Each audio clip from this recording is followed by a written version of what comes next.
Hey everyone, it's Dr. Z.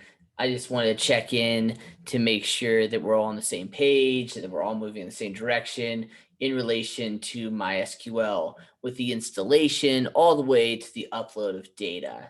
So I just wanted to walk through that process really quickly. So this will be applicable for Windows and Mac users. Right now I'm on my Windows desktop, but if you ever need any help, I have my MacBook, which I've installed both of the latest versions on my Windows and on my MacBook. So I can walk you through either step. So I wanted to go back to assignment 2, where a lot of you had installed the Workbench, which was great.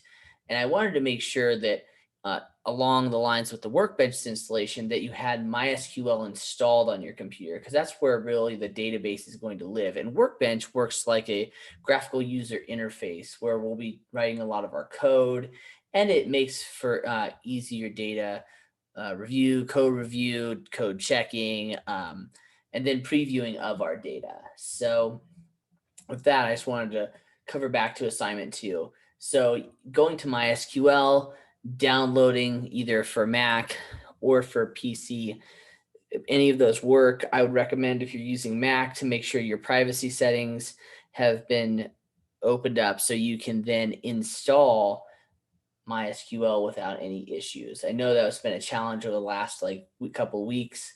And so there are steps we can take to alleviate any type of roadblocks you have. So please let me know if you're still having that challenge. And that, on that note, what I'd want to say for Microsoft users, please make sure to install Visual Studio, which is a community-based program through Microsoft that will really help your whole system run very smoothly. So with that, make sure to install MySQL if you haven't done so. It'll automatically connect to your Workbench. Now, through your MySQL installation process, it's going to ask you, do you want a developer version, a full version, a custom version? I just recommend putting out the development version. That's all we really need for this course.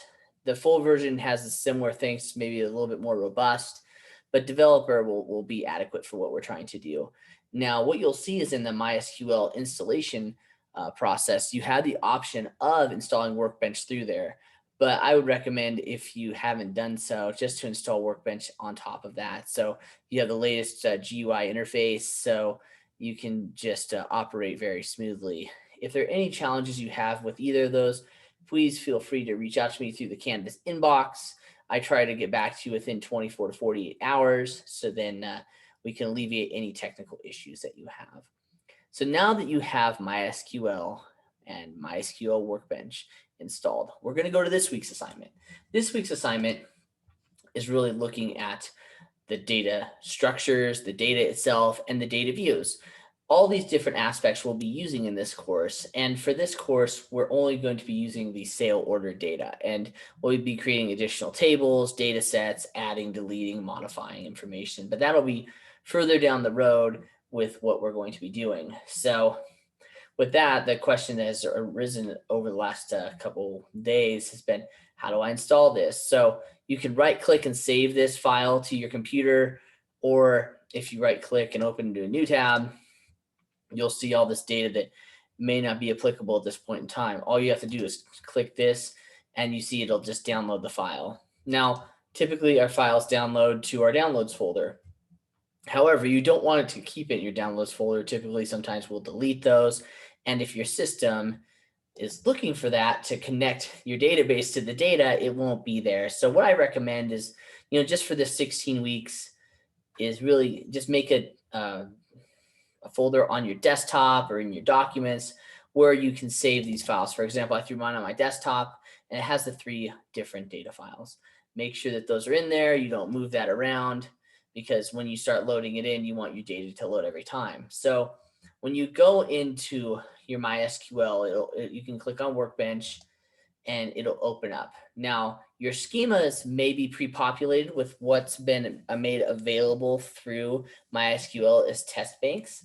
But what you want to do is say to remove that, you're just going to right click and then drop schema, and it removes that. Now, this is what you're going to be using for the class. It's called sales orders example.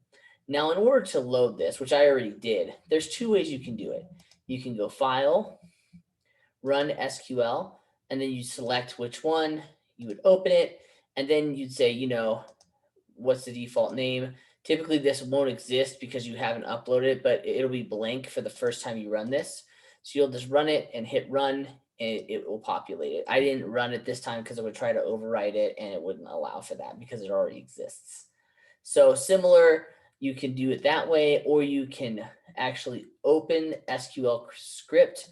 You can open it up. It opens it here. The execute button is your lightning bolt. You press that, it'll execute and create this portion. For this is the structure of your files. So then after that's done, similar, so you can open SQL, open this. This is your data. It's quite a big set. So when it runs, it'll take a bit of time.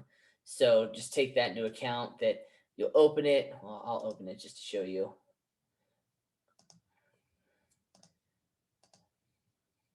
And then you can just execute it this way, or you can run it the other way. It'll populate your tables and with all the information you need. And so then now that you'll have those two steps done, you'll finally do your views at the end, and following the same process, you can open your script, open your views, do the same thing, run it. And so then when you're ready to start a new SQL script, just press new SQL, and you can write something like a select statement. So for me, I want to select all, and I want to select it from. And the cool part of this is you can click on your tables and you're like, I don't want to type that in. So select all from customers, just drop it in and execute, and your data populates. Very easy. Just very simple to use for platform. If you have any questions, please feel free, like I said, reach out to me. I'm very happy to make a meeting or send you an email back. But this is just a very short synopsis of how the program works, how to load in data. If you're having issues, please let me know. Thanks.